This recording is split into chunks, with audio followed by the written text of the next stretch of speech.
High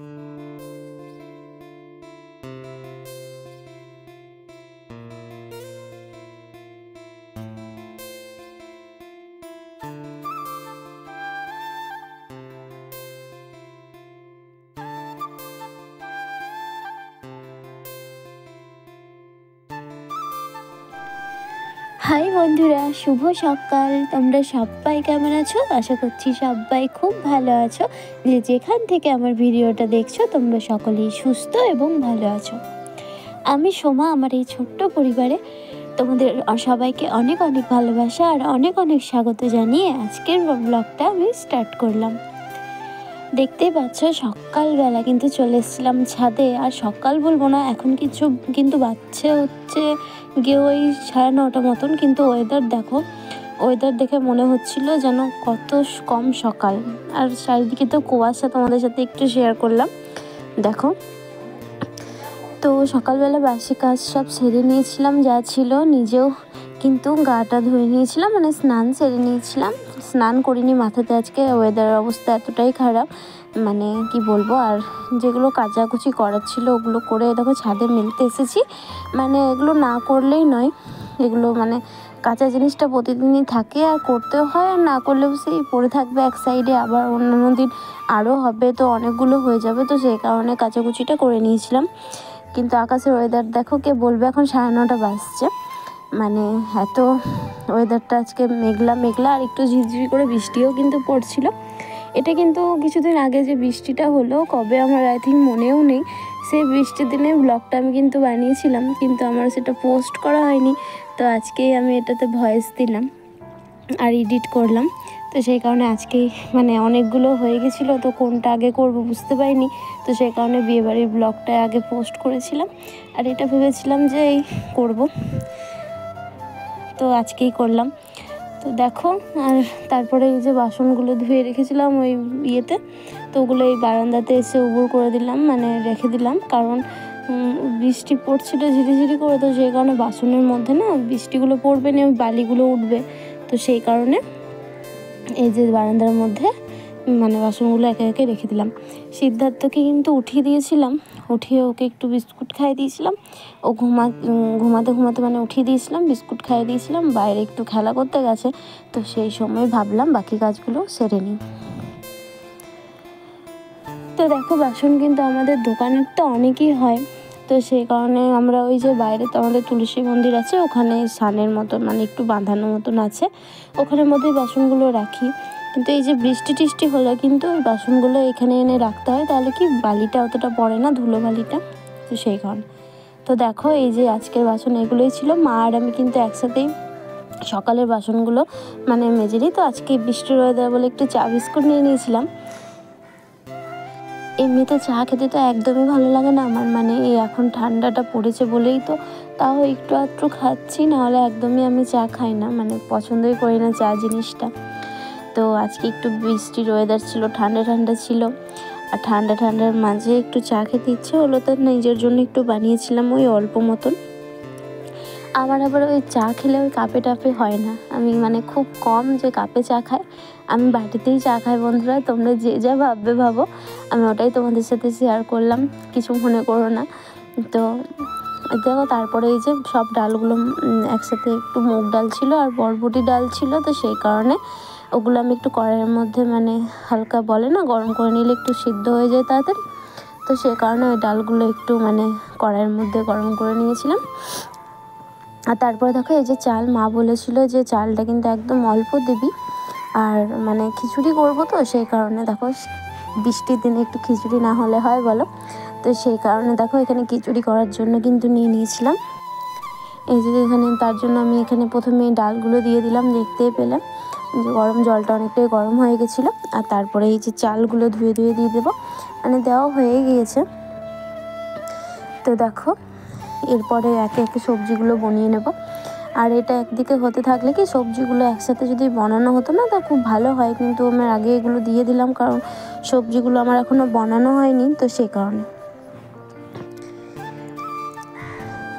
আর এই যে দেখো, মা এসেছিলো এই যে একটু রান্নাঘরে, তো তখন মা আমাকে বললো যে চালটা এই যে অল্প পরিমাণে দিস, মানে খিচুড়ির না আমি চালের আন্দাজটা ঠিক বুঝতে পারি না। এই যেমন তোমার সবজি দেবো, ডাল দেবো, তো সেই কারণে চালটা যে আমি কতটা পরিমাণ দেবো সেটা বুঝতে পারি না। সেটার জন্য মাকে জিজ্ঞেস করেছিলাম, তো মা বলে দিয়েছিলো যে চালটা একদম অল্প পরিমাণ, কতটা পরিমাণ দেবো সেটা বলে দিয়েছিলো।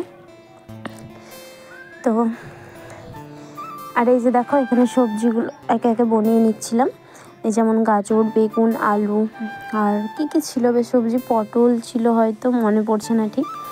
তো আর একটু বেগুন ভাজা করব, খিচুড়ি আজকে মেনু করব ভেবেছি। বেগুন ভাজা করব আর করব মূলো ভাজা আর করব হচ্ছে গিয়ে আলু ভাজা। মানে যতবারই খিচুড়ি বানানো হয় আলু ভাজাটা মাস্ট, আলু ভাজাটা লাগেই, তো সেই কারণে। তো দেখো আর তোমাদের সাথে শেয়ার করা হয়নি, ওই যে ব্লগের শুরুতেই আমি যে গাছগুলো দেখিয়েছি, ওই গাছগুলো কিন্তু আগামীকাল ভাই এনেছে। তো গাছগুলো খুব সুন্দর, দেখেছো? তো ওই গাছগুলো এবার থেকে একটু একটু করে যত্ন নেবো। আমাদের বাড়িতে না ফুল গাছ খুব একটা নেই, একটা জবা ফুলের গাছ আছে, ওইটা প্রায়ই তোমরা হয়তো আমার ব্লগে দেখতে পাও। ওটা দিয়েই হয়তো আমি ব্লগটা শুরু করি। মানে গাছের একটা সুন্দর জিনিস, ফুল বলো বা ফুল বা একটা সুন্দর দেখতে জিনিস দিয়ে বেশ মানে ভিডিওটা শুরু করলে দেখতেও বেশ ভালো লাগে। তো সেই কারণে আমি আমাদের ওই যে দেখতে পেয়েছো জবা ফুলের একটা গাছ আছে, ওটা দিয়েই মানে ভিডিওটা শুরু করি। পুরো প্রতিদিন করি না, খুব মানে বেশিরভাগই করে থাকি। তো সেই রকমই আজকে তোমাদের এই ফুল গাছগুলোও আমি দেখালাম। ওগুলো তো এবার থেকে গাছে একটু একটু করে জল দেব। তো ওটা ভাই এনেছে, কয়েকটাই এনেছে, 4টে হয়তো গাঁদা ফুল, আর ওটা কী যেন আর একটা প্রথমে পাতা মতন, ওটাকে কী গাছ বলে আমার ঠিক নামটা মনে পড়ছে না, আর নামটা হয়তো আমি জানি, হয়তো ভুলে গেছি, এরকম একটা ব্যাপার। তো তোমরা কেউ জেনে থাকলে অবশ্যই আমাকে কমেন্টসে জানিও। আর বাড়িতে শুধালে হয়তো বলে দেবে, কিন্তু অতটা মনে থাকবে না হয়তো, আর এই যে ভিডিওটা বানানোর পরে হয়তো আর মনে থাকবে না, এরকম একটা ব্যাপার, মানে শোধানোর কথা। তো দেখো একে একে সবজিগুলো বনিয়ে নিচ্ছিলাম। আর এখন কিন্তু ওই বেজে গেছে হয় 11:30 মতন। আর দেখো আমার খিচুড়িটা কিন্তু এখনও মানে ওই যে দেখতেই পেলে ভাতে চাল আর ডাল দিয়ে দিয়েছিলাম হাঁড়িতে। আর এখন এই যে সবজিগুলো একে একে বানাচ্ছি, তারপরে দেবো। তো আমি একটা কথা বলবো বন্ধুরা, যে আমার এই ভিডিওটা এই পর্যন্ত যে বন্ধুরা দেখছো, তো তোমাদেরকে অসংখ্য ধন্যবাদ জানাই। আর যারা আমার অনেক এই ভিডিওতে আমার পাশে এসে দাঁড়িয়েছো, আমাকে অনেক ভালোবাসা দিয়েছো, তোমাদের অনেক ভালোবাসা, অনেক ধন্যবাদ। আর এভাবে আমার পাশে থেকো। আর যারা নতুন বন্ধু আছো, তো তারা প্লিজ যদি আমার ভিডিও তোমাদের ভালো লেগে থাকে অবশ্যই একটা লাইক করে একটা কমেন্টস করে দিও, আর আমার চ্যানেলটাকে সাবস্ক্রাইব করে আমার পাশে থেকো। অবশ্যই আমিও তোমাদের পাশে থাকবো, এই কথা দিলাম। আর যারা এমনটা করছো তারা প্লিজ এমনটা করো না। এই যে আমার ওয়াচ টাইমটা ফুল হচ্ছে না, মানে একদমই কমে যাচ্ছে, কেন জানি না। ভিডিও আমি 1-2 দিন হয়তো গ্যাপ দিচ্ছি, কিন্তু অধিকাংশ বন্ধু হয়তো এমনটা করছো যে ভিডিও দেখছো না। এমনটা করো না প্লিজ। আমি যাদের ভিডিওতে গিয়েই কমেন্ট করি, আমি বড় কমেন্ট না করলেও কিন্তু তোমাদের ভিডিও আমি ফুল দেখি, এমনটা করি না। সব সময় তো বড় কমেন্ট করা মানে সম্ভব হয় না বলো। হ্যাঁ, আমি একটা কাজ করছি, এই যেমন আমি রান্না করছি বলো বা কিছু করছি, এই যে সাইডে দেখছো ফোনটা লাগিয়ে কিন্তু আমি তোমাদের ভিডিও দেখি। যে কোনো কাজ, আমি দোকানে কাজ করতে করতেও দেখি, কিন্তু কি বলো তো, দোকানে কাজ মনে করে কিছু কাটছি বা এই যে খুন্তি নাড়ছি, তখন তো আর বড় কমেন্টটা করা হয় না। তখন হয়তো এইটুকু বলতে পারলাম, বন্ধু এই তোমার ভিডিও দেখা আমি শুরু করলাম, শেষ পর্যন্ত আছি। বা হয়তো আমি বললাম, বন্ধু এই এলাম তোমার পরিবারে, এরকম কিছু একটা কমেন্ট মানে করা হয় ছোটোখাটোর মধ্যে। কিন্তু এটা তো ফুলফিল বলা হয় না বলো, যে তুমি ভিডিওতে কী করেছো। হ্যাঁ, অবশ্যই বলা হবে না কেন, একটু সময় লাগে। আর সেই সময়টা কী বলো তো, তোমরাও তো মানে কেউ আছো গৃহবধূ, তোমরাও তো জানো সংসারের কতটা চাপ বলো।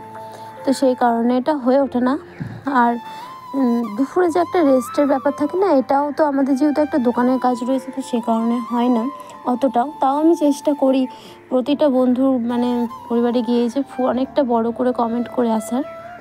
মানে এই বিশ্বাসটা এখনও মানে মানুষের মধ্যে তৈরি হয়নি যে হ্যাঁ, ও আমার ভিডিওটা কিন্তু দেখেছে বা দেখতে পারে, ও আজকে বড় কমেন্ট করতে পারেনি মানে এটা নয় যে ও আমার ভিডিওটা দেখেনি। তো এই বিশ্বাসটাই বড় কথা, তাই না বন্ধুরা বলো?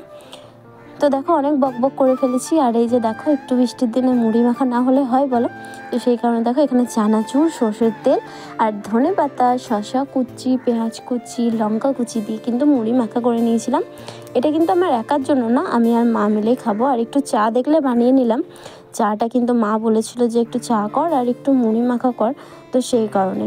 আর এখনও যেহেতু আমার রান্না হয়নি, আজকে অনেকটাই দেরি হয়ে গেছে, তো দেখো শুধু কপির তরকারি ওখানে নামানো হয়েছে আর ভাজাভুজিটা। আর এখানে দেখো একটু আলু ভেজে নিচ্ছিলাম। আর এই যে টমেটোটা দেখলে পেস্ট করে নিয়েছিলাম, ওটা কিন্তু চাটনি বানাবো। এভাবে টমেটো পেস্ট করে, আমি জানি না তোমরা কেউ জানো কি না, কিন্তু চাটনি যারা এমনি গোটা টমেটো কেটে বানাও তাদের জন্য আমি একটা কথাই বলবো, তোমরা একবার জাস্ট আমার মতো করে ট্রাই করে দেখো, যদি না জেনে থাকো। আমি বিশ্বাস করি না যে এখনও কেউ জানো না, কিন্তু তাও বললাম আর কি। তো দেখো আমার মতো এভাবে চাটনি বানিয়ে দেখো, তো ও মানে খুবই সুন্দর হয় চাটনিটা। আমিও এটা শিখেছি, আমিও জানতাম না। এই যে দেখছো একদম টমেটোটা পেস্ট করে নিয়েছিলাম, আর একটু ফোড়ন, শুকনো লঙ্কা তেলে মানে টমেটোটা দিয়ে দিয়েছিলাম। সাথে কিন্তু একটু মানে যদি ঝাল খাবে তো ঝালও দিতে পারো, আর একটু তেজপাতা দিয়ে দিয়েছিলাম। তারপরে এই যে দেখো অনেকক্ষণ ধরে কিন্তু একটু নাড়াচাড়া করে নিয়েছিলাম। একদিকে কিন্তু কয়েকটা মূলো ভেজেছিলাম মায়ের জন্য, মা মূলো ভাজা খেতে কেউ ভীষণ ভালোবাসে। আর আলু আর মূলো ভাজার মধ্যে না একটু পোস্ত ছড়িয়ে দিয়েছিলাম, ভালো লেগেছিলো। তো দেখো টমেটো চাটনিটা কি সুন্দর হয়েছে, তাই না? এরকমভাবে টমেটো চাটনি বানালে কিন্তু খুব সুন্দর খেতেও লাগে, আর কিন্তু খুব সুন্দর কালারও আসে, আর অবশ্য খুব সুন্দর লাগে। আর এই যে দেখো ডিম ভেজে নিচ্ছিলাম এবারে লাস্ট, একে একে সবার জন্য, কারণ আজকে আর কিছু করবো না ডিমের। এই যে দেখো আমার টোটাল মেনু, টমেটোর চাটনি, আর এখানে দেখো ভাজাভুজি আছে, আলু ভাজা, বেগুন ভাজা, মূলো ভাজা আর ডিম ভাজা দেখতেই পেলে, আর এই যে ফুলকপি আলুর তরকারি, আর সাথে কিন্তু খিচুড়ি গরম গরম। তো বলো বন্ধুরা, বৃষ্টির দিনে কি এরকম একটা মেনু ভালো নয়? এই যে দেখো সিদ্ধার্থ চলে এসছে, এবার ওকে কিন্তু খাওয়াতে হবে। তো এবার ওকে এই যে খাওয়ানোর জন্য আমি এই যে দেখো প্লেটের মধ্যে নিয়ে নিয়েছিলাম ওর খাবারটা। তো বন্ধুরা আজকের ভিডিওটি কিন্তু এই পর্যন্তই, আবারও দেখা হবে নতুন কোনো ভিডিওর সঙ্গে। ততক্ষণ তোমরা সবাই খুব ভালো থেকো, সুস্থ থেকো, টাটা।